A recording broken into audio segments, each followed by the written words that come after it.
On the first morning of the Second World War, the city of Warsaw slept.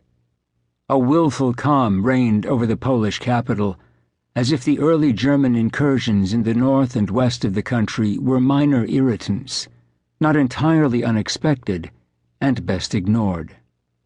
September 1st, 1939, fell on a Friday, which partly explained the initial insouciance, the reluctance to rouse to a threat that would ultimately destroy 90% of the city and kill nearly half its inhabitants.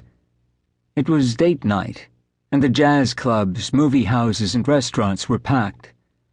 A comedy by the up-and-coming playwright Maria Pawlowska was premiering that evening at the New Theatre.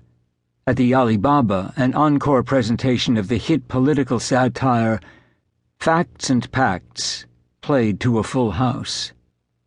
Despite the Nazi invasion, the racetrack stayed open. W. Kruk Jewelers did not cancel their autumn sale. The confectioners Fuchs, Wedel, and Blilka continued their century-old rivalry. And despite the wail of air raid sirens, the window grills at the Yablkovsky brothers' department stores stood defiantly retracted, exposing the delicate stained glass landscapes that beckoned customers inside the four-floor kingdom, the Herods of pre-war Warsaw, where the liveried staff staged puppet and fashion shows and addressed clients as Your Excellency, regardless of age. In Napoleon Square, at the heart of the financial district, under the shadow of the Eisenstadt and Rothberg building and the Prudential Life Insurance Tower, billed by its architect Marcin Weinfeld as Central Europe's tallest skyscraper, banks and brokerages awaited the latest stock market results almost as eagerly as news from the nascent front.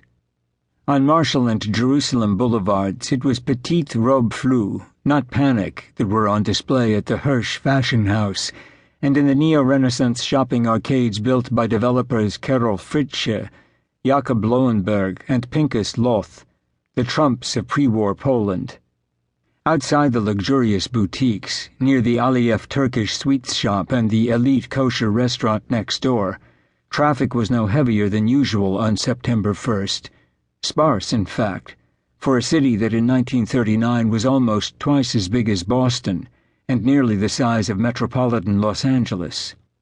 Photos taken that day show Packards, Oldsmobiles, Fords, and Fiats idling under an enormous Chevrolet billboard, while farther uptown, near the medieval battlements and Baroque basilicas of the historic district, patrons outside the five-star Bristol Hotel could be seen reclining in elegant wicker chairs, refreshments in hand.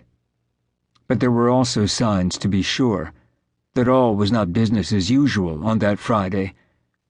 Outside the PKO State Savings Bank, depositors lined up to withdraw cash. Greengrocers, butchers, and pharmacists witnessed a spike in sales as many Varsovians stocked up on food and medical supplies. The municipal government canceled all vacation leaves, and general mobilization notices began appearing on poster columns, papering over the fall opera schedule. And all the while, from the outlying suburbs, the distant and distressing rumble of anti-aircraft batteries could be heard. Isaac Zuckerman needed no prompting to volunteer to fight for his country, a nation that he loved as a patriot, but whose leaders he loathed as a Jew. A country he was willing to defend with his life, but ultimately wanted to leave. His dilemma was not unusual with the Zionist community, a vibrant, fractious, restless agglomeration of dreamers, loafers, activists, firebrand intellectuals, and sober realists who knew from bitter historical experience that Europe, and especially Eastern Europe, was not an American-style melting pot, and that Jews would always be treated as outsiders there, as second-class citizens or resident aliens, as some Polish politicians liked to say.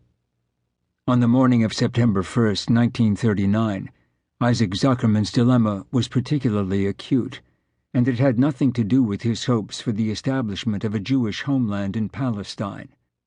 He wanted to enlist, yet no army unit would take him, although officers must have looked wistfully at the 24-year-old volunteer standing before them.